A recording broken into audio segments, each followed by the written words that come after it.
是藐視聖君有違禮的。平南侯，你遇見本侯不下馬讓路，你只係有違聖旨，膽大包天。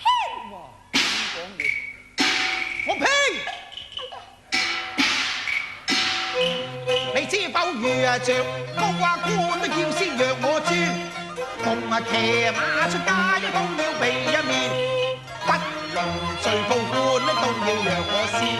倘屬凡要判威，即要明依着高官佢必下馬先，因奉聖旨封賜在低殿。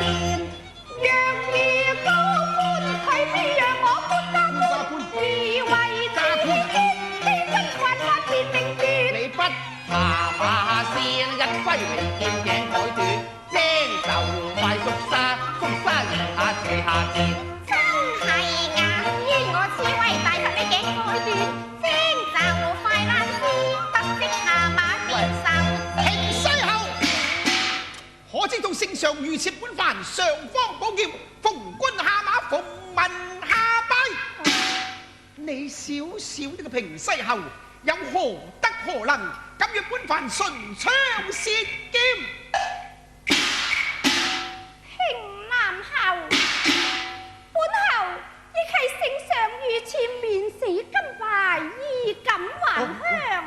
逢官下馬就逢民下拜。咁有嘅，一樣嘅。你有咩官分位職，敢冒犯我嘅尊嚴下？你問我有咩功分位職啊？你企得穩穩陣陣啊！好穩陣嘅。講出嚟嚇死你啊！嚇